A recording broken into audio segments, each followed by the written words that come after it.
I should have known something was wrong the night she couldn't stop texting during our anniversary dinner. But still, like a fool, I pushed aside the doubts. Fast forward to her birthday, and I'm once again bending over backward to make her feel special. I went all out. I'm talking a rooftop venue with skyline views booked months in advance. Nearly $2,000 just for the location. Then there was the decor, white and gold balloons she once gushed over on Pinterest. I spent entire weekends driving across town, piecing together every detail she'd ever casually mentioned. And the cake? A 5-tier vanilla bean masterpiece with raspberry filling, the exact flavor she loved at her sister's wedding. But the real kicker, what really drained my wallet and broke something inside me, were the orchids. Singapore orchids. She'd once said they were magical during a Netflix documentary. Just a throwaway comment. But I remembered. I tracked them down across 3 states, eventually finding a florist who could fly them in. $700.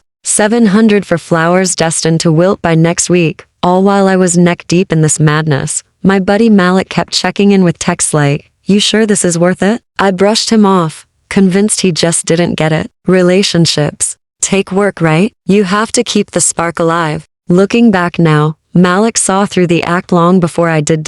So there I was. Navy suit, her Christmas gift to me. The one I never liked but wore anyway because it made her smile. I played the gracious host as guests arrived. Co-workers, college, friends. Even her mother flew in from Phoenix. I was shaking hands, checking on the music, making sure the drinks flowed, the temperature stayed just right. That's always been my role, making sure everyone else is comfortable. Ivy, of course, looked stunning. She always did. That emerald green dress fit her like a second skin, her hair styled like she was heading to a red carpet event. She drifted from conversation to conversation, laughing, charming, stealing glances that didn't always land on me. Still, I held out hope. I thought maybe this night would remind her. Maybe this would be the moment she saw how much I cared. That I wasn't just some placeholder. The evening seemed perfect. Lights glowing soft over the rooftop, music humming, everyone smiling. I even hired a photographer to capture it all. I thought we'd look back at these pictures when we were older,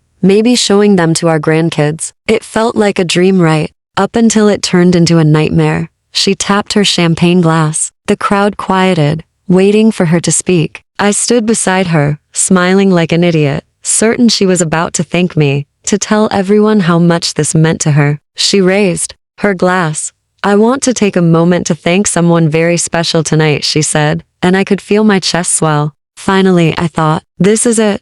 To the one who really gets me, who's always there when I need him, Landon Hart, my work husband. The laughter that followed punched the air right out of my lungs. Actual applause, clapping, like this was some joke they were all in on. Landon, the guy from her office I'd been suspicious of for months, stood up and gave a dramatic bow. And she clapped right along, eyes twinkling, clearly loving every second of it. And then, as if that wasn't enough, she turned to me with a sly smile and handed me a small gift bag. Pink paper, fancy ribbon, the works. I hesitated, thought maybe this was her idea of a sweet moment, something private turned public. I reached in and pulled out a shirt, expensive cotton. I unfolded it, across the front in bold black letters, "Divorced." Laughter roared around me like I'd just slipped on a banana peel in a sitcom. Phones came out, people snapping photos. Someone shouted, "Damn, she roasted you good." Another said, "He's not coming back from that one." And I stood there, shirt in hand, looking around at 50 people, her people, all of them laughing at me. Not one stepped in.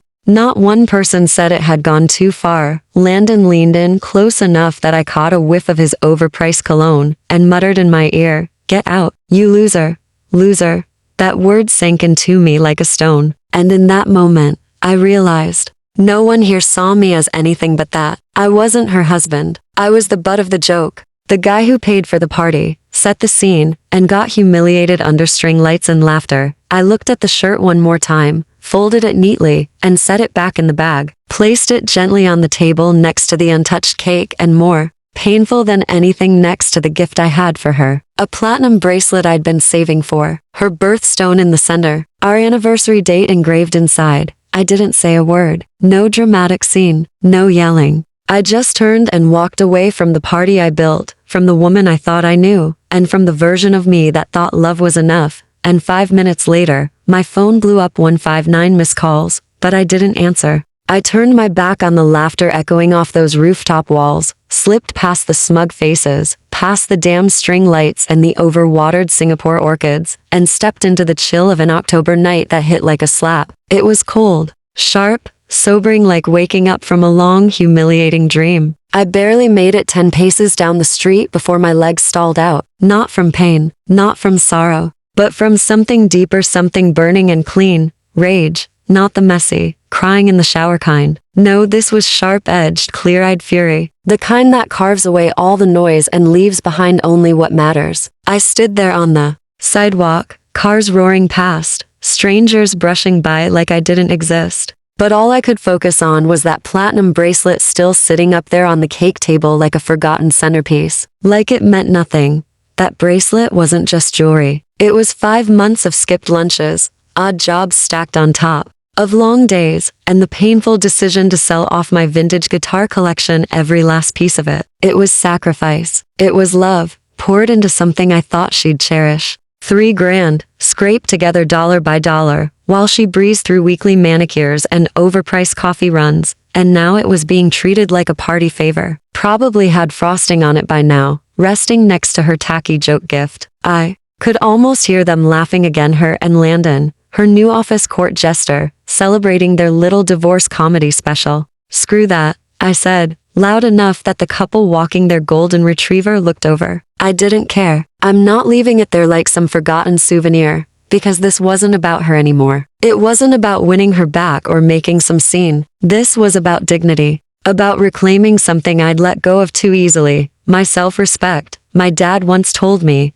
never leave something valuable with someone who doesn't value you. Took me nearly 3 decades to understand what he meant. But standing in that cold night air, the truth hit hard. I turned on my heel and marched back toward the building. The doorman, Marcus, barely out of college, gave me a confused look. Earlier I'd tipped him $40 to help hang fairy lights. Forgot something, I said. He nodded and let me through. The elevator creaked slowly upward, every floor feeling like a gut punch. I could hear the music thumping louder, the laughter rising again. For a second, doubt slipped in. Maybe I should just let it go. Move on. Let her have her twisted little spotlight. Then I remembered Landon's smirk, his smug, puffed-up little loser remark, and that tiny seed of hesitation died right there. The elevator doors opened, and the nightmare resumed. The party hadn't slowed down, it had turned up. People snapping selfies with that stupid divorce shirt, holding it up like a trophy. I saw her roommate Sarah filming a boomerang for Instagram, probably with some garbage caption like, "Wife goals" or "Savage Queen." But I wasn't the man who'd left 10 minutes ago. That guy had been raw, stunned, bleeding inside. This one knew exactly what he'd come for. I walked straight through them, unblinking, unstoppable. Like they didn't exist. Some of them went quiet when they saw me. Others kept giggling, unaware, uncaring. Background noise. All of it.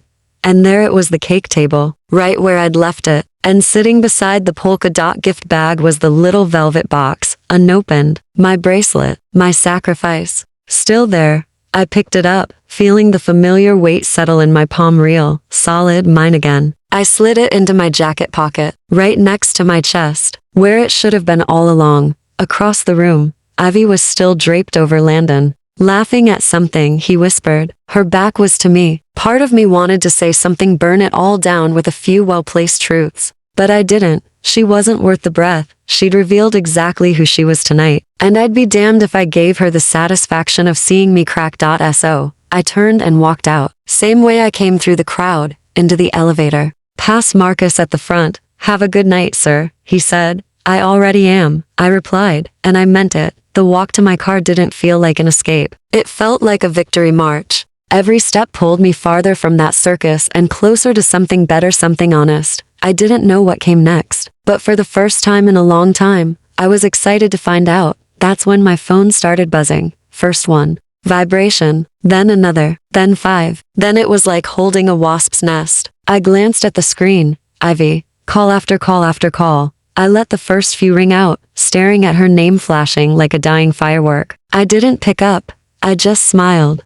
The voicemail box had filled up. but she just kept calling. By the time I reached my old Honda Civic, the same car she'd always rolled her eyes at for not being luxury enough, my phone had logged 17 missed calls. 17. And still ringing. I stood beside the car, just staring at the screen as her name kept flashing over and over again. Then I laughed. Not a bitter, angry kind of laugh. No. It was real, amused. Here was the same woman who'd just embarrassed me in front of a crowd, who thought it was hilarious to give me divorce papers as some twisted party gag, and now she was frantically calling like I had betrayed her. By the time I slid into the driver's seat, the counter had reached 25, then 30, then 40. I started treating it like a sick sort of game, counting each call like it was a scoreboard. Every time it rang again, it felt like another small win. Her perfect little performance wasn't going the way she wanted anymore. As I eased out of the parking garage, the missed calls had shot up to 63. That woman was relentless, I had to give her that.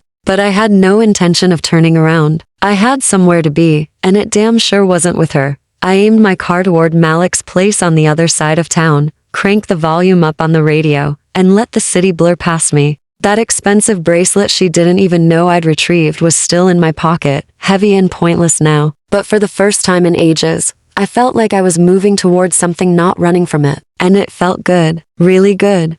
Malik opened his door before I even finished knocking. One look at my face and he simply stepped aside. That's the thing about knowing someone since college, they don't need explanations. They just know. No jokes. No questions. He just tossed a pillow at me and went straight to the kitchen. Beer or something stronger? He called out, already pulling bottles from the fridge. Beer, I replied, catching the pillow and sinking into the couch like my bones had turned to liquid. My phone was still buzzing nonstop in my pocket. I'd stopped counting somewhere around 87. Now it just felt like a wasp trapped in my jeans. Malik handed me a Corona with a lime wedge and sat in his old recliner, waiting. He's always been good at that, knowing when to shut up and let people sort through the noise in their own head. Maybe that's why he's such a great therapist, even if his clients are just kids instead of broken down adults like me. I took a long drink and finally pulled my phone out. The screen lit up like a carnival. Voicemails, texts, notifications piling on each other. I scrolled through the texts, all the usual.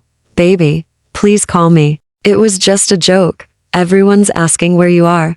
Please don't be mad. Mad? The woman handed me divorce papers in front of an audience and laughed about it, and now she was asking me not to be mad? She won't stop calling, I muttered, holding the phone up so Malik could see the screen. He let out a low whistle. 112 missed calls. Damn, that's gotta be a record. 123 now, I said, watching the number tick up like a bad joke. He looked at me. You gonna tell me what happened? Or should I just assume the mask finally slipped? So, I told him everything, from the orchids and the towering cake to the speech that hit like a tackle and the stupid t-shirt, to Landon's smug little comment, and my slow walk out of that circus. Even the part about going back for the bracelet. Malik listened without saying a word, just nodding and sipping his beer. When I was done, he was quiet for a beat, then he said, "Man, I'm sorry, but honestly, I'm not shocked." I frowned. What do you mean? She's been treating you like background noise for months. Remember your birthday? She didn't even mention it till it was nearly midnight, and then handed you flowers from the gas station. And when you got promoted last year, she spent the whole dinner going on about some guy from her yoga class. And the way she talks to you in front of people. Bro, it's not right. He was right. Hearing it out loud made something twist in my chest. Had everyone seen what I didn't want to admit? How long had I been playing the fool while everyone else just watched? So, now what? I asked. Now, he said, you crash on my couch, turn that phone off, and tomorrow, you call a lawyer. That night I lay there in my crumpled suit, eyes on Malik's ceiling fan as it spun in slow, lazy circles. The buzzing had stopped. Either she'd given up or her battery had died. A part of me wanted to hear the voicemails to know how low she'd sunk, but I knew better. That was a trap.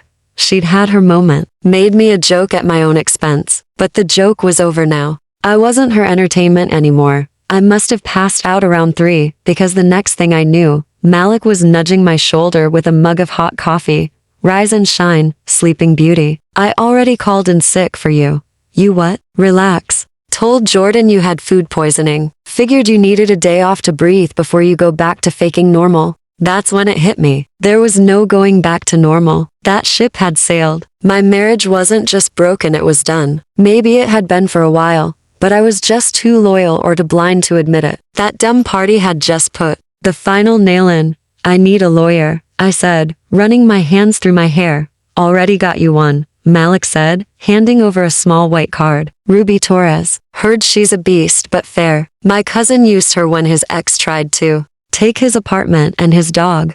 I looked at the card. Clean, simple, no frills. Just a name, a number, and 2 words. FamilyLaw.it was time. At exactly 9 o'clock am, I made the call. The receptionist patched me through immediately, almost like they'd been expecting me. Mr. Patterson, this is Ruby. Tell me what happened, she said. No small talk, no forced politeness. I liked her already. Straight to business. I gave her the summary. Married for years, publicly humiliated by my wife, handed a shirt that said divorced in front of a crowd. I told her I wanted out quick and clean. Any kids? She asked. None. Shared assets? Minimal. The apartment's under my name. Most other things we kept separate. Should be simple, she said. Can you come in this afternoon? At 2 o'clock, I showed up at her office, a sleek, high-rise downtown spot that practically screamed expensive attorney. But Ruby wasn't what I expected. Mid-40s, wearing jeans and a blazer, with the kind of no-nonsense gaze that made you sit up straighter. She looked through me like she'd already sized up my whole life, so she began, flipping open a notepad. She gave you a divorce shirt at her birthday party? Yep. In front of how many? 50. Give or take. She jotted it down. And you paid for it all? Every cent. Perfect. That works in our favor. She met my eyes. Here's what we're going to do. File quietly. No public mess. You keep the apartment, it's legally yours. She keeps whatever self-respect she's got left. We'll cite irreconcilable differences and get it done as fast as we can. How? Fast? If she doesn't push back? 3 months. If she does, maybe 4. Tops. I signed the paperwork right then. Her paralegal made copies while Ruby walked me through the steps. Serving the papers, mandatory waiting period, finalization. It was all so procedural, cold, clinical. Years of life together distilled into a few documents and a checklist. That evening, I returned to the apartment, mine now, I guess, and noticed how different it felt. The throw pillows she had obsessed over. The scented candles that made the place smell like a boutique hotel. I started with those. Threw the pillows in a trash bag. No hesitation. Then the candles. The bowls, the pointless little trinkets she'd collected. One by one, they went into the dumpster out back. The photos were harder. The 2 of us smiling at her sister's wedding, posing at my office Christmas party, lounging in beach chairs in Mexico. She looked flawless in every one. I looked grateful, like I was lucky just to be standing next to her. Lucky to be included. Lucky to be allowed. I didn't recognize that guy anymore. And frankly, I didn't like him. I took down every frame, every memory we'd displayed. Some I trashed outright. Others went in a box, shoved deep into the back of the closet. Bypm. The apartment looked and felt completely different. Bigger, cleaner, like it finally belonged to me. For the first time in longer than I could remember, I walked to the center of our oversized bed and laid down right in the middle, arms stretched wide. No more confining myself to one narrow sliver of mattress while Ivy commandeered the rest along with her ridiculous pile of cushions. That night, I slept better than I had in years. When I woke up the next morning 5:47 am, no alarm I felt. Something I hadn't in ages. Readiness. Not stress. Not dread. Just clarity. My body had apparently been waiting for permission to start over. Now it had it. The apartment was utterly still. No off-key humming from the bathroom. No blaring TV from the kitchen. No frantic search for the right outfit that somehow took 45 minutes and 3 tantrums. Just silence. And it was perfect. I laid there for a while, staring at the ceiling, checking in with myself. Everything felt lighter. Like I'd taken off a weighted vest I didn't even know I'd been wearing. That tension in my shoulders, the kind that comes from constantly tiptoeing around someone else's moods, was just gone. Then, without a plan, I got up and dug out my old running gear. A faded t-shirt and a pair of shorts I hadn't worn since Ivy decided my morning jogs were disgusting. She'd hated how sweaty I got, so I'd started going to the gym instead, even though I despised the bright lights, the stench of strangers, the fake smiles. But not today. Today, I was going to run where I wanted, when I wanted. I laced up the old Nikes she'd tried to throw away because they were embarrassing and stepped out into the early morning chill. The sunrise cast the world in a golden light, even making the cracked sidewalks look kind of beautiful. I started slow. My legs felt heavy. My lungs burned. I could practically hear her voice in my head, criticizing me. You're too out of shape. You look ridiculous. But I kept running. With every step, something unknotted inside me, not just physically, but emotionally. Like I was leaving behind months of shrinking myself down into the version of me she could tolerate. Like each footfall was shedding another layer of her expectations, her criticisms, her drama. I ran past the coffee shop where she'd caused a scene because the barista smiled at me. Past the park where we'd had our first explosive fight over the bill on our anniversary dinner. Every block I passed held some bitter memory. But now they were just places again. And no longer haunted. No longer hers. Just mine. By the time I hit mile 3, something unexpected happened. I started to smile. Not that stiff, performative grin I'd worn like armor for years, but a real smile. One that bubbled up from deep in my chest and spread across my face like sunlight, cracking through a storm. For once, I wasn't running away from anything. I was running towards something. And that shift felt like a damn miracle. I slowed down in front of this small diner I must have passed 100 times before but had never really seen. It had cracked linoleum floors, wobbly tables, and the kind of waitress who greets you with morning hon and pours coffee that could peel rust off a bumper. Ivy would have turned her nose up at the place in half a second, which made me instantly love it. I went inside, ordered my eggs the way I like them over easy, not whatever healthy nonsense Ivy used to push, and a black coffee. No sugar, no fuss. I sat at the counter like I had nowhere better to be. Because for the first time in years, that was actually true. No more racing home to calm Ivy down after whatever imaginary disaster had unfolded while I was gone. No more rearranging my day around her mood swings, her needs, her endless thirst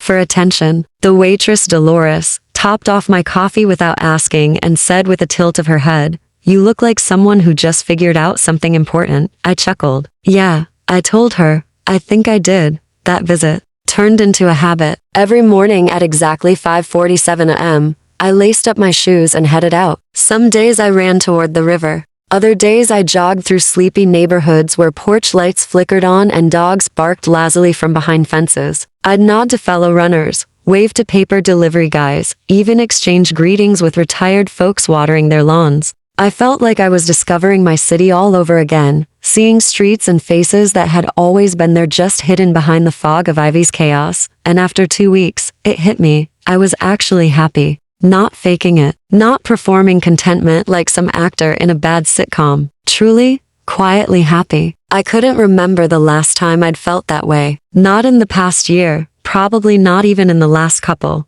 The running spilled over into other parts of my life. I started cooking again, real meals, not frozen dinners microwaved to lukewarm perfection. I played music I actually liked instead of her never-ending playlist that always sounded like someone whining over a drum beat. I rewatched movies that made me feel something, instead of those pretentious art films she used to pretend to understand. It felt like I was peeling back layers, uncovering the man I used to be before I lost myself in trying to meet her impossible standards. Then, one Thursday morning, Jordan called me into his office. I'd been back at work a couple of weeks by then and was hitting my stride again. No more ducking out early because Ivy needed emotional triage. No more distracted afternoons trying to untangle whatever mess she'd created with her sister or her coworkers or her therapist. I was sharp, focused, and maybe for the first time in a long time, fully present. Jordan motioned for me to sit. "You look different," he said, squinting at me like he was trying to place something. "Different?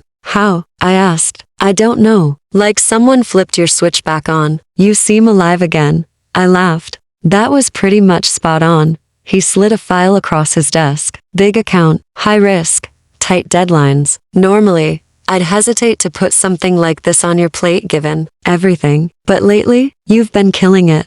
I opened the file. It was complex, exactly the sort of project I used to dread. The kind that would eat up weekends, stretch me thin, make Ivy throw tantrums about me being emotionally unavailable. But I wasn't living in that world anymore. I was no longer afraid of how she'd react. No longer trimming my life down to accommodate hers. I'll take it, I said, without blinking. Jordan smiled, clearly relieved. Knew you would. As I walked back to my office, I felt that familiar lightness settle over me, the same one that crept in during my morning runs. I wasn't adjusting to fit someone else anymore. I was making space for me, and damn, that space felt enormous. Over the next 3 weeks, I dove into the Meridian Industries project like a man reborn. Long hours, endless meetings analyzing every angle. It should have drained me, but instead, I was thriving. I was producing some of my best work I was actually proud of. Jordan kept stopping by, shaking his head like he couldn't believe the transformation. Patterson, he said during one particularly intense pitch session, you're a whole new man. Whatever you're doing,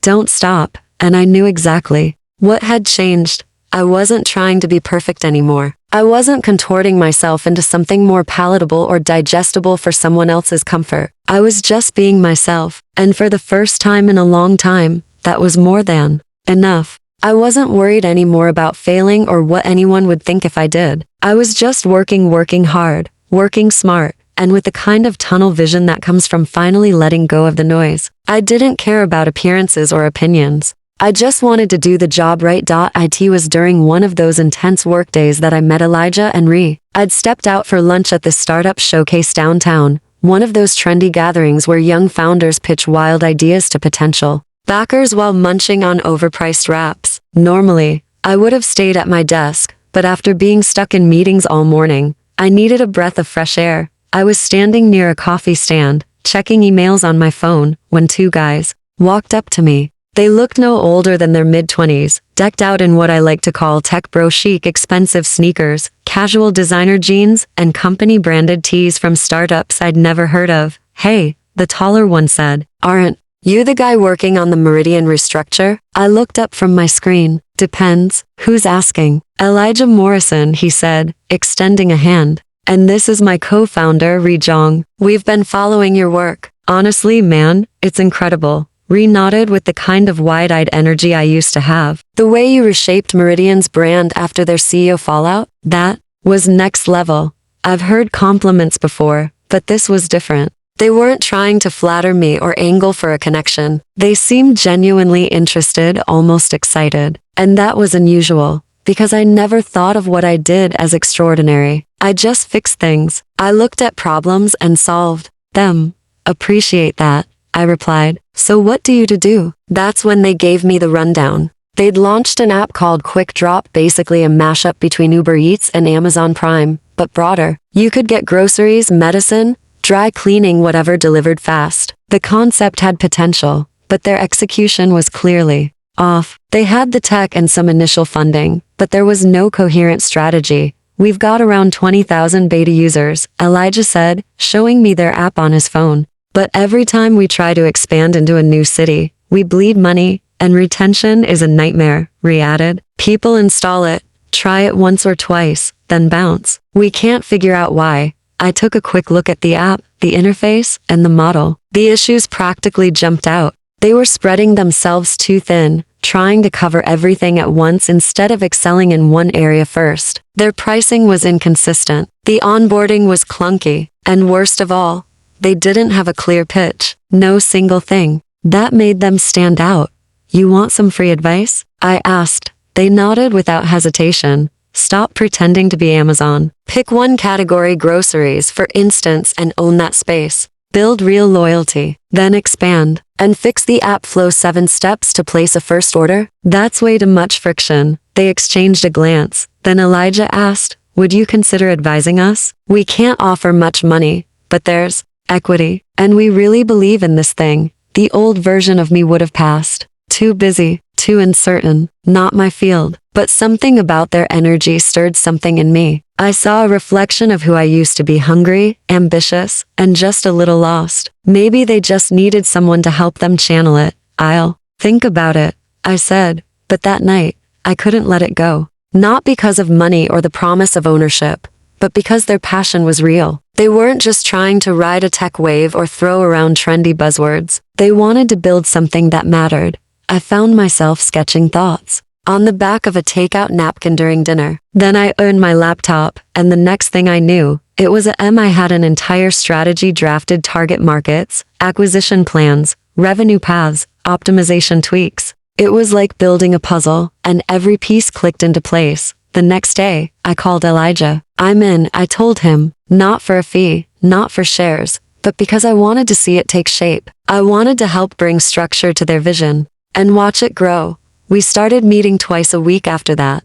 At a cafe close to their office, a refurbished warehouse buzzing with startup energy, I'd meet up with Elijah and Ree after work. The space had a rough charm, shared with half a dozen other young companies. I'd arrive with armfuls of printed spreadsheets and strategy outlines, and they'd be there, laptops open, ready to dive in. Within just 2 weeks, their transformation was undeniable. The app's interface was sleeker, the marketing narrowed down to 3 key zip codes, and their customer acquisition costs were slashed by over half. What's more, retention skyrocketed. People weren't just downloading the app anymore, they were coming back, again and again. "You're like some kind of business magician," Ree said one evening, eyes glued to the updated metrics dashboard. "How do you see this stuff so clearly?" The truth was, I'd always been good at spotting inefficiencies, identifying patterns, figuring out what was broken and how to fix it. But for the first time, I trusted that ability. I wasn't hesitating,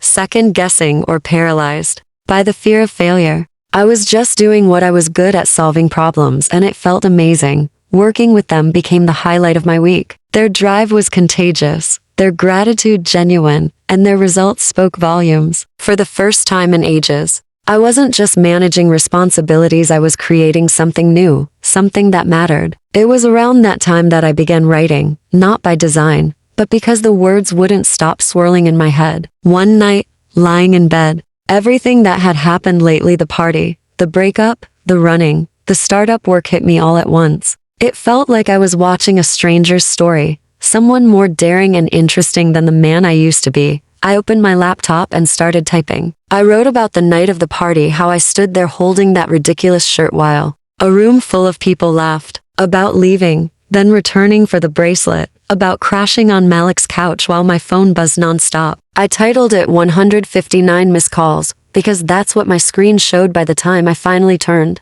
it off. For 2 straight hours, I poured everything onto the page. No filter, no polish, just raw honesty. Reading it back, I didn't care if it was well written. What mattered was that it was real, visceral, and unfiltered in a way I hadn't allowed myself to be in years. On impulse, I uploaded it to Medium under a pseudonym. I didn't tell anyone, not even Malik. It wasn't for attention, it was like draining poison from a wound. And then something strange happened. The next morning, it had 300 views. By midday, over 1,000. Comments started rolling and people thanking me, sharing their own stories, saying they'd been through the same kind of silent betrayal. By week's end, it had been read more than 10,000 times. I sat there, reading messages from complete strangers who said the story gave them the courage to walk away from toxic relationships, to put themselves first for the first time in their lives. One comment hit me harder than the rest.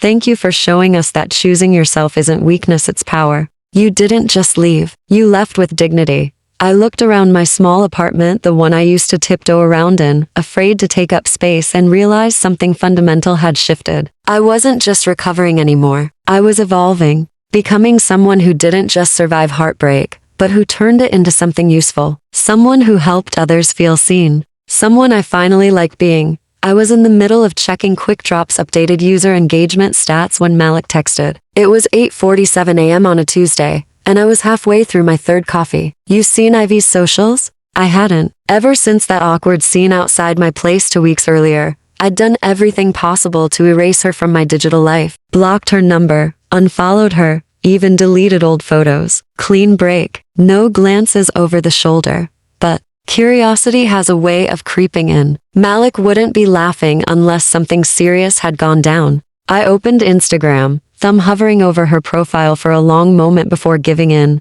The first thing I noticed was the drop in her follower count. Ivy used to hover around 800, a modest fan base of gym selfies and trendy calf snaps. Now, barely 3,000. I scrolled down to her latest post, a posed photo in a coffee shop, trying to appear introspective, the caption oozing fox depth. "Sometimes your heart has to shatter so it can be rebuilt with love. Learning to forgive myself." Growth hurts, but it's worth it. Hashtag healing, hashtag self-love blessed. The comment section, though, was brutal. Didn't you divorce your husband at his birthday party for laughs? Maybe try apologizing instead of playing the victim. You humiliated your partner. Now you want sympathy? A few loyal friends chimed in with supportive messages, but they were drowned out by the backlash. I kept scrolling, watching the narrative crumble in real time. Just 2 weeks ago, she'd proudly posted pictures from the party, the decorations I planned, the cake I paid for, the stupid t-shirt she handed me like a punchline. Her captions had been all about being real and surrounding yourself with people who get your humor, but now the tone had shifted. Posts about regret, personal growth, and the occasional 5-day silence. And then came the PICD, Our Assistants, a new podcast, Real Talk with Ivy. The bio promised deep conversations, healing, and authentic lessons from real-life experiences. The first episode, When Jokes Go Too Far, Learning from My Mistakes. I couldn't help myself. I hit play. Hey beautiful souls, it's your girl Ivy, coming to you with love and vulnerability. Her voice chimed. Today I want to share something really personal, an experience where I tried to bring humor into my relationship, but it wasn't received the way I intended. Received the wrong way? You handed your husband divorce papers in front of a crowd for a laugh. That's not a joke gone awry, that's cruelty dressed as comedy. I've always used humor to cope, she continued, voice dripping with fox. Humility. Sometimes when you're trying to be authentic, it can be misunderstood. I paused the audio, got up, and walked the perimeter of my office, stunned by the audacity. She wasn't sorry.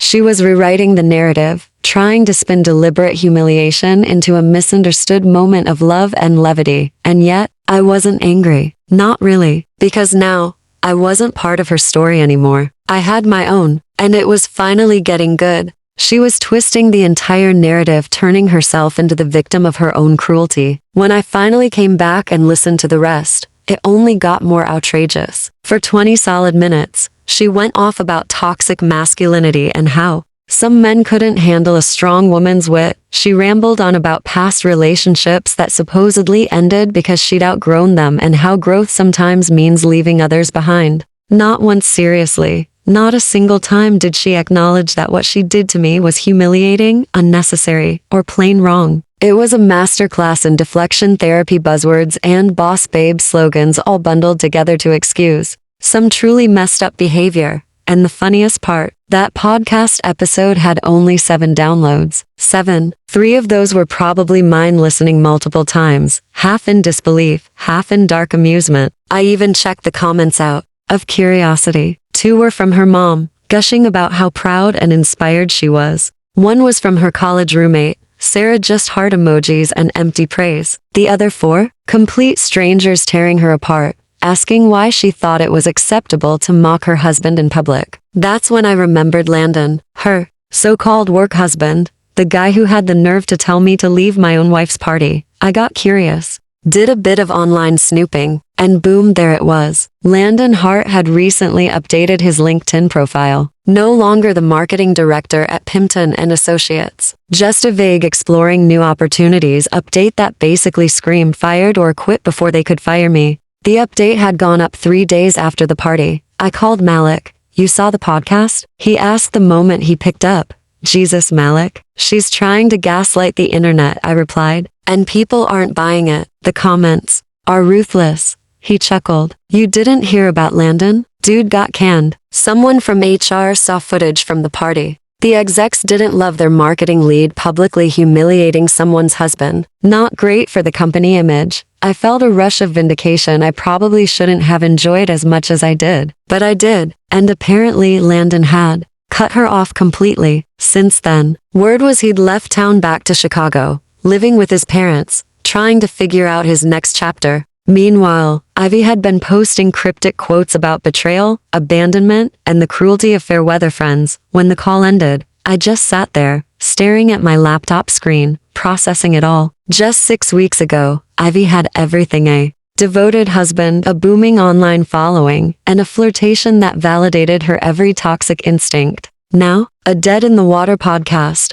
tanking engagement, and internet strangers calling her out for what she really was. And me, I was thriving. At work, I was helping to sharp, driven founders grow a promising startup. I'd even gone a bit viral. Without trying, my post about the 159 missed calls had passed 50,000 views. People from all over were reaching out, sharing their own stories of walking away from manipulation and choosing peace. It was poetic. That afternoon, Jordan knocked on my office door, grinning like he'd just won the lottery. "Got a minute, Patterson?" I glanced up from the marketing strategy I'd been reviewing. "What's up?" "Remember that renewal summit in Boston I told you about? The one where all the top consultants and strategists present?" "Yeah, vaguely."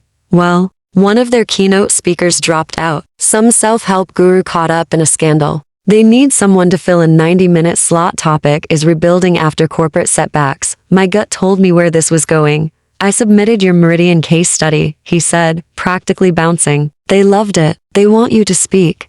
I blinked. "Wait, they want me to keynote a national conference?" "Exactly. 500 in-person attendees, live streamed to another 5,000. Patterson, this is career-defining stuff. 6 months ago, the idea of public speaking in front of that many people would have made me queasy. I'd have convinced myself I wasn't ready, that someone else deserved the spotlight. But that version of me didn't exist anymore. The man sitting in that office had survived public humiliation and turned it into a springboard not just for himself, but for others too. "I'll do it," I said without hesitation. Jordan's smile stretched even wider. "Yes, they're flying you out first class, putting you up at the Four Seasons. And get this, 25 grand for the appearance. $25,000. To talk about a real-life experience that had shaped me more than any textbook ever could. That night, I treated Elijah and Reed to dinner at a cozy little tapas joint downtown. When I told them about the keynote gig, they were nearly vibrating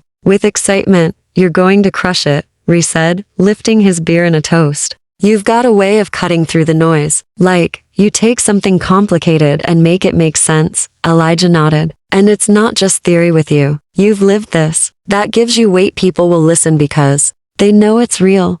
They weren't wrong. I wasn't some distant academic reciting jargon from a podium. I was the guy who picked up the pieces, built something better, and helped others do the same. And now I had the platform to prove it. The same man who once stood motionless in front of a crowd of 50 while his wife handed him divorce papers had become someone entirely new. I'd taken that public disgrace and used it as fuel, transforming pain into purpose, humiliation into drive. As we strolled toward our cars after dinner, my thoughts drifted to Ivy. I imagined her in some boutique cafe, snapping carefully staged selfies and spinning tales about spiritual growth, trying to rebrand herself as some kind of enlightened soul. Still putting on a show, still trying to steer the story, still obsessed with how things looked rather than how they were. But me, I wasn't pretending anymore. I wasn't performing. I was just living, building, moving forward.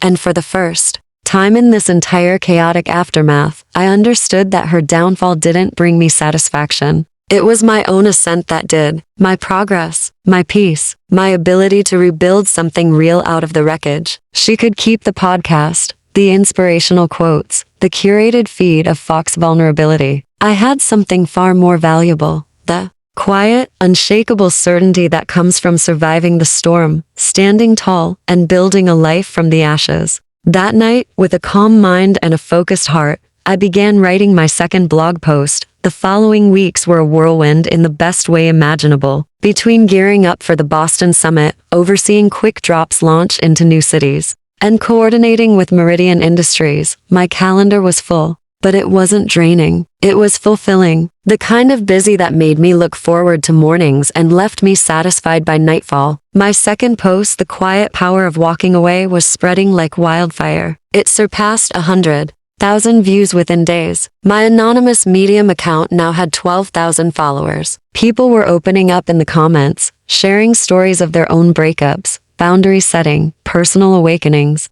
They tagged friends, quoted lines, messaged me privately to thank me for voicing what they hadn't been able to say themselves. And the thing is, I wasn't trying to be anything. Not a guru, not a coach, not a speaker. I was simply telling the truth, writing what I knew, sharing what had helped me navigate hell. Maybe that raw honesty is what struck a chord with people. No sugarcoating, no overnight miracles, just survival, reflection, and gradual healing. Soon, podcast hosts started reaching out. Bloggers, journalists, even a few local TV reporters. who had somehow connected my post to my real identity. I declined every request. The writing wasn't for exposure. It was for me, a space to unpack, to process, to breathe. I wasn't ready to turn this into a brand. Maybe I never would be. Then came the Thursday night that changed everything. I'd just returned from dinner with Elijah and Ree. We'd been celebrating a major milestone. Quick Drop had crossed 50,000 active users. I felt a rare, deep contentment.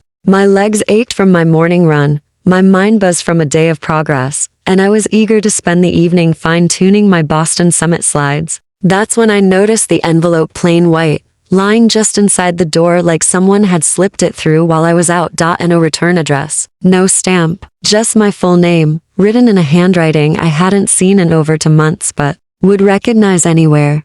Ivy, my first instinct? Toss it in the trash. I had no desire to hear from her. The divorce was finalized. Ruby Torres had handled it all with sharp precision. My life had moved forward. Why reopen old wounds? But curiosity is a stubborn thing. I grabbed a beer, settled on the couch, and opened the envelope with the same caution you'd give an old wound. Inside were 400 pages, each one on that fancy cream-colored stationery she used to be so proud of, the same kind she'd used to send thank you cards after our wedding. Back when I mistook attention to detail for genuine care. Dear Michael, it began. Not Mike, like she'd called me for the last 2 years, but Michael, formal, cold, like she was addressing a man she used to know, not someone she'd shared a life with. She said she didn't expect me to want to hear from her. She admitted she had no right to ask anything of me, but she needed to explain what had happened that night. Said it hadn't gone the way she imagined. She wrote that the t-shirt had been meant as a joke, a stupid, reckless joke she thought would get a laugh and then be forgotten.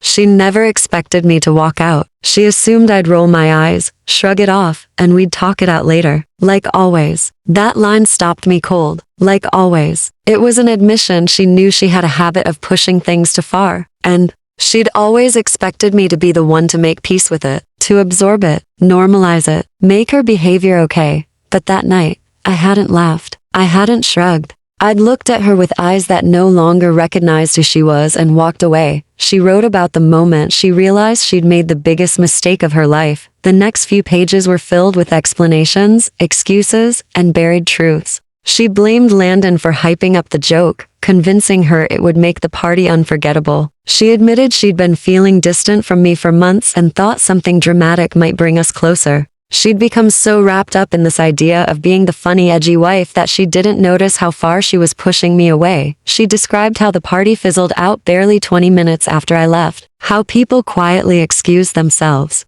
unsure of how to react, how she spent the rest of that night frantically calling me, her desperation growing with each voicemail, and how Landon, the man she'd leaned on so heavily, vanished after getting fired, leaving her to deal with the public backlash alone. I've been in therapy, she wrote in the 3rd page. Dr. Martinez says I exhibit something called performative behavior patterns. Basically, I was so obsessed with being interesting and unforgettable that I forgot to be kind. I used you as a prop in my performance, not a partner. That was the most honest sentence I'd ever seen her write. She finally saw it, saw herself, not as the quirky free spirit she used to pretend to be, but as someone who'd built a personality around shock value and applause. And in the process, lost the one person who actually gave a damn. I sat with that letter for a long time, not angry, not sad, just still, because it confirmed what I'd already known. The woman I once loved had been more in love with her reflection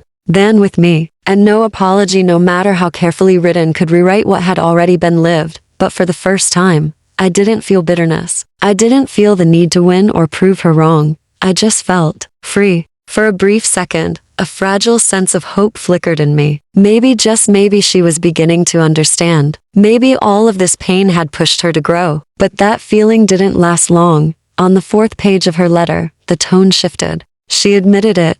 I know I hurt you. I know I embarrassed you in front of everyone. I know I destroyed something meaningful because I was too wrapped up in myself to value it. She acknowledged everything. The destruction, the selfishness, the failure. But then, she pivoted. She reminded me of our shared moments. Trips we took together, lazy Sundays tangled in sheets, the way I used to make her laugh when work had her on edge. She listed our private jokes, our hopes, the tenderness that once tied us together. "I'm not asking to be let back in," she wrote. "I know that's gone and I was the one who blew it up. But I'm asking for your forgiveness. Not for me. For you." She'd discovered my blog posts. She said she figured out they were mine and could see I was finally building something strong from the ruins she left behind. "I'm proud of that," she said. "I'm sorry it took losing you to understand just how extraordinary you are." She ended it simply. "I miss you. I miss who we were. I miss the man who once flew orchids in from Singapore just to see me smile.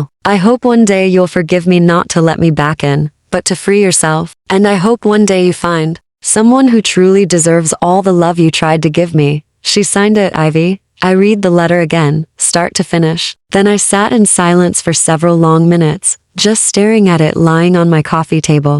Some small part of me, the one that had clung to her for years, that had spent months planning her birthdays, that had skipped meals to save up for gifts, felt a strange warmth. Her words sounded real. It seemed like she finally understood. But a different part of me, the part that had grown steel in its spine since that night, saw the truth clearly. It was too late. Far too late. Apologies don't undo what's been done. They don't rewrite the scenes where I stood humiliated. They don't erase the weeks and months I spent doubting my own worth, or the years I spent keeping quiet so she wouldn't twist my words. They don't give back the man I was before someone I trusted made a public spectacle of my pain. I folded the letter with care and walked to my room. In the back of my closet was a showbox filled with fragments from a life I'd finally let go of. I tucked the letter beside the platinum bracelet I'd once given her, a birthday gift I'd nearly compromised my dignity to retrieve. That bracelet had stopped being a gift long ago. Now, it was just a quiet reminder of how far I'd come.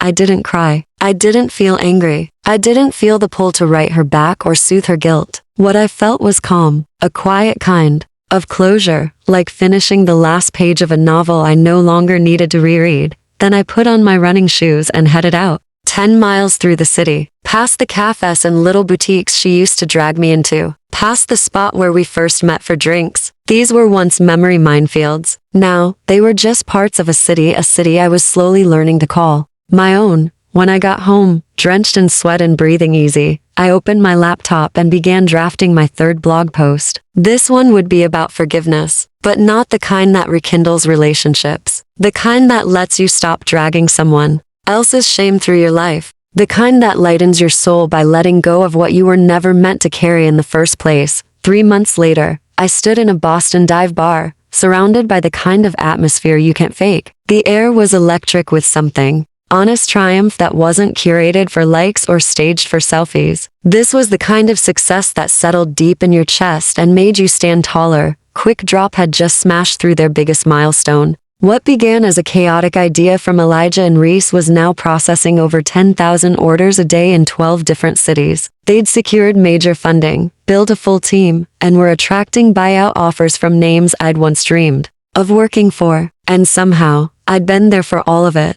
"Dude, none of this would have happened without you," Elijah said for what must have been the 20th time that evening, raising his beer again. His eyes were glossy from the celebration. Buzz, but his words were sincere. "Come on, you had more than nothing to start with," I joked. "You just needed some direction. Don't downplay it," Reese said, sliding into the booth beside us. "You took something messy and turned it into something that matters. Something that actually helps people." That last line hit hard. Helps people. Not long ago, I'd been married to someone who thought giving back was naive, who laughed when I stayed late to mentor interns, who rolled her eyes when I spent weekends organizing food drives. And now I was building something with two people who based their entire business around helping others. The contrast couldn't have been sharper. We'd been celebrating since 6, and now it was close to midnight. None of us wanted the night to end. Tomorrow, I had a flight back home to give my keynote at the Business Renewal Summit, and the guys were flying out to San Francisco for investor meetings. Tonight was the last night we'd be just 3 friends with a crazy success story between us. "Oh, wait," Reese said suddenly, pulling off his backpack. "Almost forgot we got you something." He handed me a black t-shirt, simple but bold, with white lettering that read, "Rebuilt." I stared at it for a long moment, thinking about another t-shirt, a different one, from a very different night. A night when I'd stood frozen in front of a crowd while my life unraveled in real time. This shirt felt like the opposite of that moment. We figured you could wear it tomorrow during your keynote, Elijah explained. You know, ditch the suit. Show them what rebuilding really looks like. I smiled then. Not the polite kind, but a full one. The kind that comes from knowing who you are and how far you've come. I pulled the shirt over my head, feeling the weight of everything it now stood for. Not just my own evolution, but theirs as well. The team who had rebuilt the app with me, reworked the business model from the ground up, and proven to themselves that they could craft something that mattered. This is it, I said aloud, and meant every word. After the guys returned to their hotel, I wandered through downtown Boston alone, too hyped from adrenaline and drinks to call it a night. The city was still buzzing well past midnight. Diners drifted out of late-night eateries, college students roamed from one party to the next, and couples strolled beneath glowing street lamps. As I walked, my thoughts turned to the blog. What had once been a private outlet for processing my divorce had taken on a life of its own. 3 posts, 159 missed calls, the quiet strength of leaving, and forgiveness that frees you had racked up over 500,000 views. I'd been getting interview requests, podcast invites, even keynote speaker inquiries. Somehow, being known as the rebuilt guy didn't feel like a label, it felt like a calling. My phone buzzed. A message from Malik. Saw the quick drop article on TechCrunch. You're officially famous, bro. Also, guess who posted another personal growth selfie today? I didn't need to ask. Ivy had been clinging to her online persona with increasing desperation. Emotional breakthroughs, spiritual discoveries, book lists about healing and letting go. Her content reeked of performance. She was down to about 1,500 followers. Most comments came from her mom or strangers questioning why she kept painting herself as the victim. But for once, I didn't feel vindicated. No smug satisfaction, no anger, not even pity. I felt nothing. She was just someone I used to know, someone who occasionally came up in conversations but had no real place in my life anymore. That's how I knew I was finally free. Back in my hotel room, I laid out my outfit for the next day's presentation. The black rebuilt shirt, fitted jeans, and a blazer that struck the balance between laid back and legitimate. Tomorrow, I'd stand in front of 1,500 business leaders and talk about the night my wife ended our marriage in front of a crowd, how that humiliation had flipped the switch on the best chapter of my life. The speech was locked in. I'd rehearsed every moment, fine-tuned the transitions, cut out anything that didn't serve the message. But lying in bed in the dark, I understood that the true power of my talk wasn't the strategies or frameworks I'd developed. It was the raw, simple truth. Sometimes the worst thing that ever happens to you turns out to be the very thing that sets you free. I thought about the man I was 7 months ago, the one who walked out of that rooftop event shattered and lost. That guy had no idea that in losing everything, he'd find exactly what he needed: a sense of purpose, a deep self-trust, the ability to uplift others, the courage to occupy space in his own life. He'd be proud of who I'd become. Hell, he might even envy me. I drifted off with a smile on my face, the rebuilt shirt neatly folded beside me, ready for its moment in the spotlight. The next morning, I was up at 5:30 a.m. for a run along the Charles River. 7 miles of crisp fall air, fiery leaves, and a city waking up with me. Back at the hotel, I took a hot shower, pulled on my presentation outfit, and caught a glimpse of myself in the mirror. The man staring back stood taller. His smile came easier. He looked grounded, ready. His eyes were clear. His jaw was set not with defensiveness, but with a quiet, anchored confidence. The rebuilt shirt fit like it had been designed for this exact moment, and in a way, it had .t 9 o'clock a.m. I walked through the doors of the Boston Convention Center. I passed a sea of briefcases and phones and coffee cups and felt it deep in my bones. I belonged here. The event staff greeted me with warmth and familiarity. I was introduced to fellow speakers who'd read my story and wanted to shake my hand. "You're the keynote everyone's been talking about," one of them said. "Half the audience came just to hear your session." Backstage, as they read my intro to the crowd, I let my thoughts return to Ivy one last time. Not with pain, not with anger, just a quiet sense of thanks, because without her betrayal, I never would have uncovered my resilience. Without her cold exit, I never would have stepped into my own life. Without her rejection, I wouldn't have learned to choose myself. The applause began. I stepped out under the stage lights, the rebuilt shirt like armor, ready to show the world what it truly meant to rise from ruin. That Boston keynote exceeded every expectation. Standing ovation. Hands shaking mine. Business cards passed in every direction. 3 consulting offers on the spot. The shirt made an impact, laid back enough to be real, bold enough to carry a message. But the biggest win wasn't external. It was internal. I'd never felt so at ease in my own skin. I'd told my story not from shame, but from strength. The man who once shrank to accommodate others' comfort was gone. In his place stood someone who took up his rightful space. The next day, I flew home with my brain racing, ideas forming faster than I could catch them. My calendar was packed, 3 more speaking gigs lined up, 2 consulting clients confirmed, and a literary agent interested in turning the blog into a book. Stepping into my apartment felt different. It wasn't just tidy and organized. It felt lived in by someone with his life together. Someone who wasn't just existing anymore but building something. That was 3 weeks ago. Now, it was a Thursday night. Rain lashed against my windows like the sky itself was unraveling. I sat on my couch, feeling that quiet hum of contentment, having just wrapped the newest draft of my book proposal, tentatively titled, Rebuilt: How Betrayal Became My Blueprint. Quick Drop was entering another funding round. Elijah and Ree had brought me in as an official partner with a small equity slice. My consulting work was exploding faster than I could scale. Then Ruby Torres called final confirmation that the divorce was done. No lingering paperwork. No unfinished chapters. I was free. Truly, legally, permanently free. The knock came at 9:47 p.m., soft, uncertain. Not the assertive rap of a delivery guy or the irritated bang of a neighbor. I paused the Netflix startup documentary I'd been half watching for research and walked to the door. Didn't even check the peephole. Probably Malik, dropping by with gossip or a reason to toast something else I hadn't seen coming. It was a small victory in my ongoing journey of becoming someone new. But the moment I opened the door, my breath caught in my throat. Ivy was standing there, drenched from the storm outside. Her soaked hair clung to her face, and streaks of mascara ran down her cheeks. She wore a flimsy sweater that offered no protection against the rain, and she was shivering. She looked smaller than I remembered, delicate in a way that would have once triggered every instinct in me to protect her.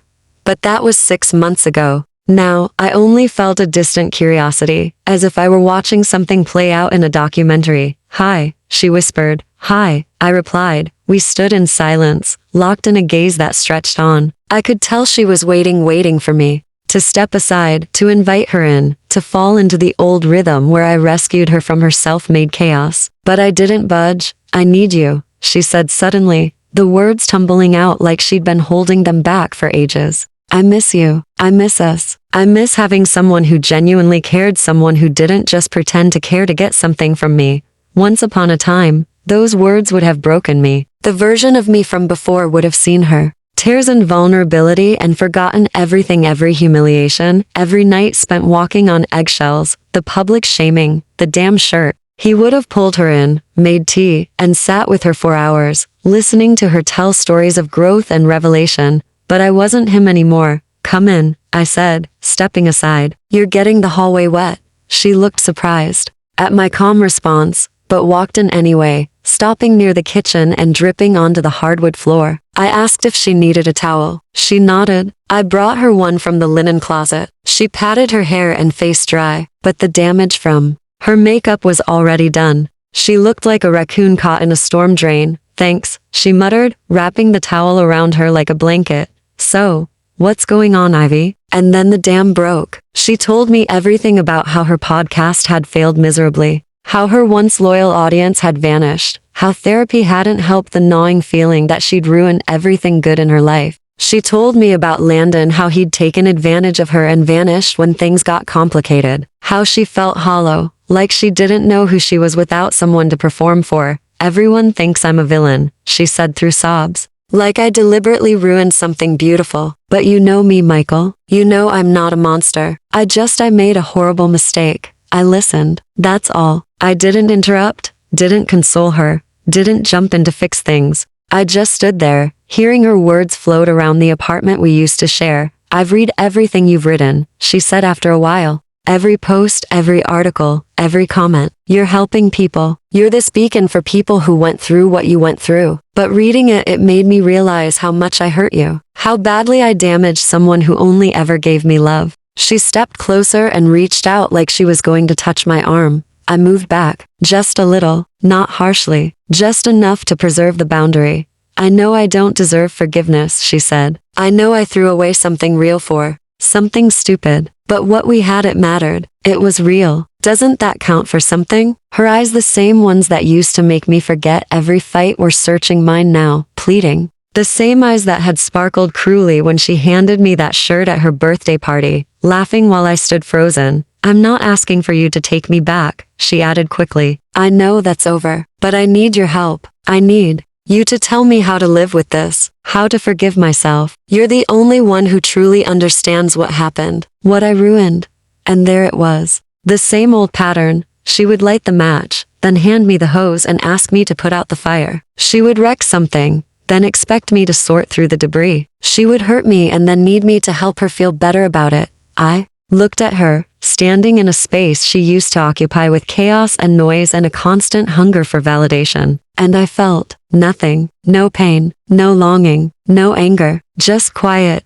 Ivy, I said softly, I can't help you with this. Her face crumpled, like a child realizing no one was coming to fix the broken toy. What do you mean? I mean, this isn't mine to carry. If you want to figure out how to forgive yourself, that's something you have to do with your therapist, your support system, whoever that might be. But it can't be me. But you understand, she insisted. I understand that you humiliated me in front of a room full of people for a laugh, I said, my voice calm. I understand that you spent years making me feel like I was lucky just to be tolerated. I understand that now you're hurting because the consequences of your actions finally caught up to you. But just because I understand doesn't mean I owe you anything. She started to sob loud, ugly sobs, the kind that come when someone realizes their manipulation has stopped working. You didn't need me when you were laughing with your friends at my expense, I continued. You didn't need me when you handed me that shirt and watched everyone laugh. You didn't need me when you chose to flirt your way into someone else's arms. So don't come to me now, asking for help to forgive yourself. I didn't raise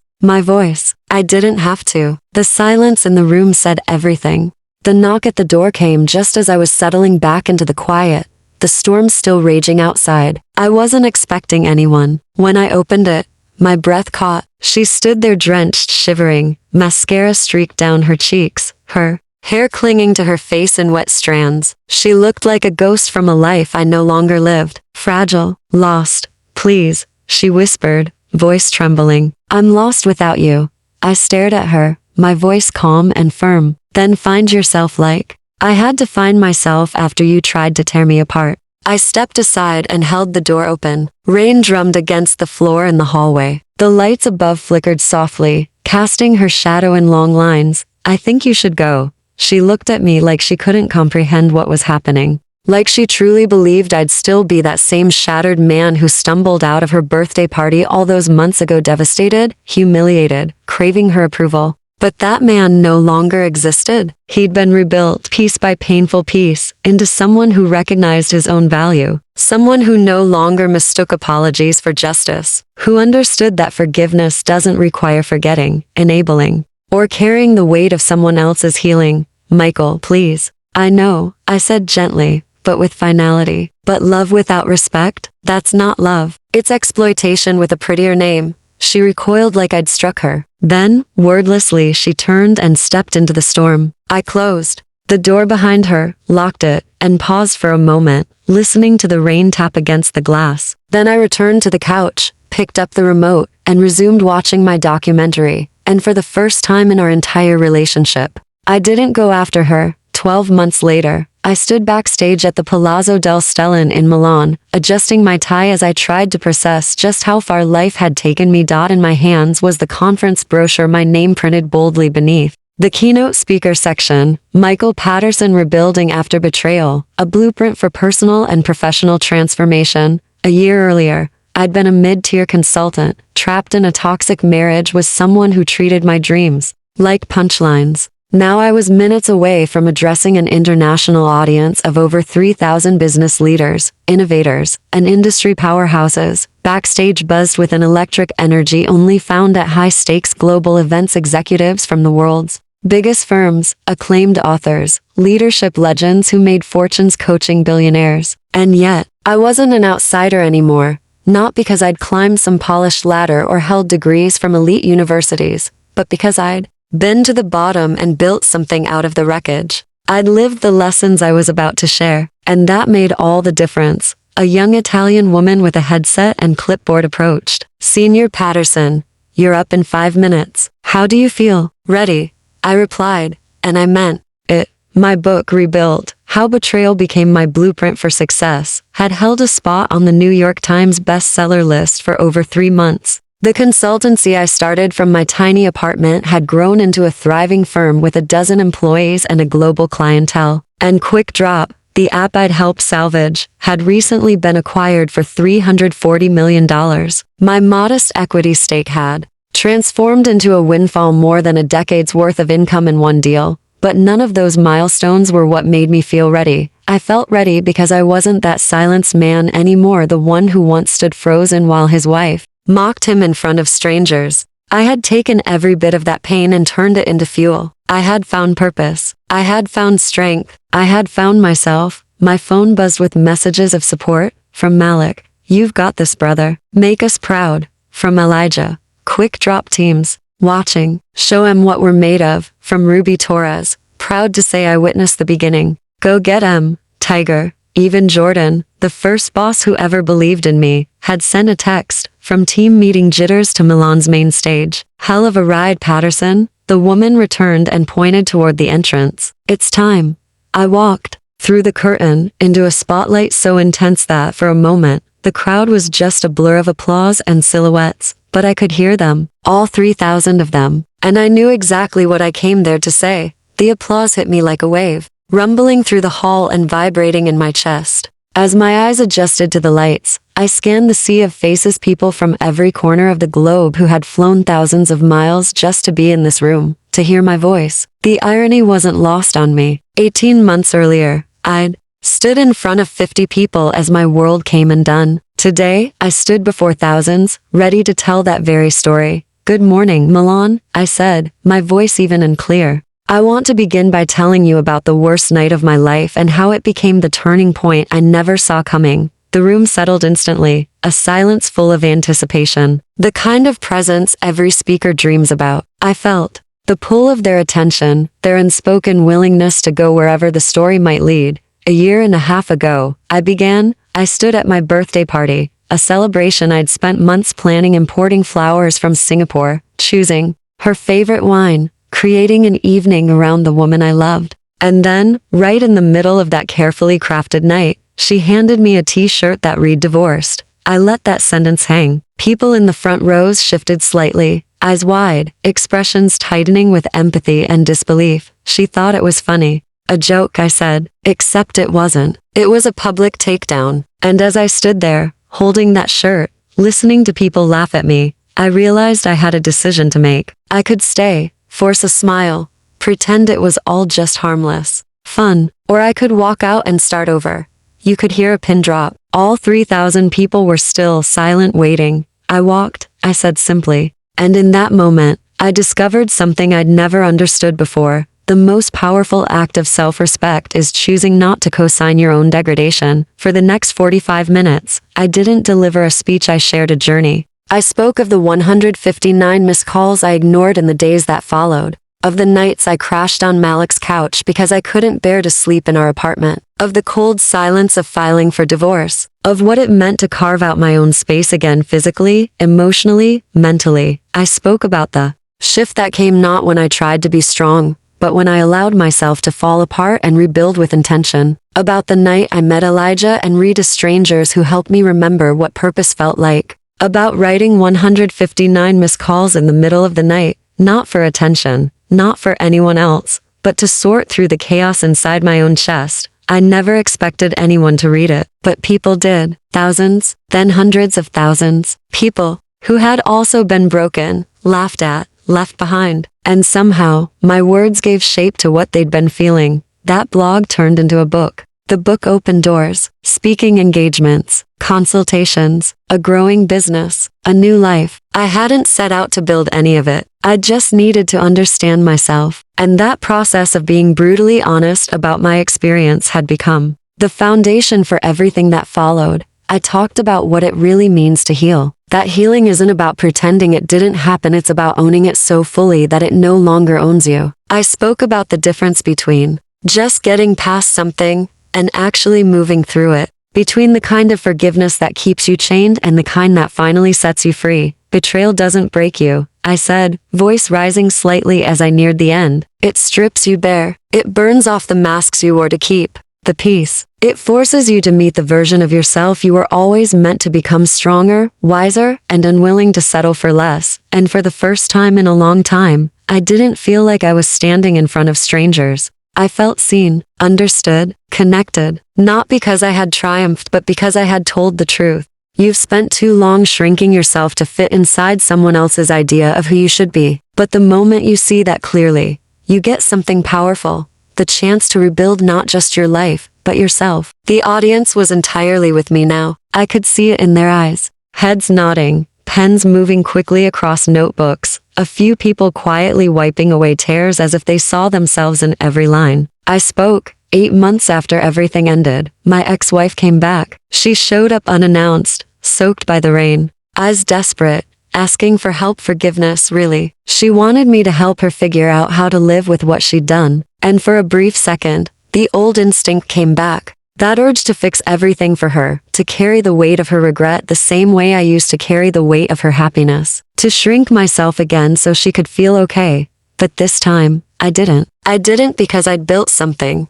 inside myself, worth protecting. I didn't because I finally knew that she had to do her own work, and it wasn't my job anymore to save her from it. I remembered standing at the door that night, hearing the rain beat against the windows, watching her face fall when I didn't invite her in. I chose not to go backward, not because I was angry, not because I wanted to punish her, but because I respected what I'd gone through to get here. I chose me, and that moment, the moment you choose your growth over someone else's ease, that's where real power lives. The clapping started before I even got to the end of my speech. It rolled through the room, louder and louder, until every person was on their feet. But I wasn't finished. This is what I want you to take with you, I said, my voice rising over the applause. The worst day of your life doesn't have to define you unless you decide it does. The people who try to tear you down, the ones who betray you or make you feel small, they don't get to write your story. You do. Every single day you wake up and choose to rebuild instead of collapse, to grow instead of blame, to become instead of retreat. That's a line in your story that only you can write. The ovation lasted 7 minutes. 7 full minutes of 3,000 people clapping, some crying, many standing in shared recognition not just of what I'd said, but of what they'd lived. This wasn't a business talk anymore. It was something deeper, something raw and personal. A masterclass in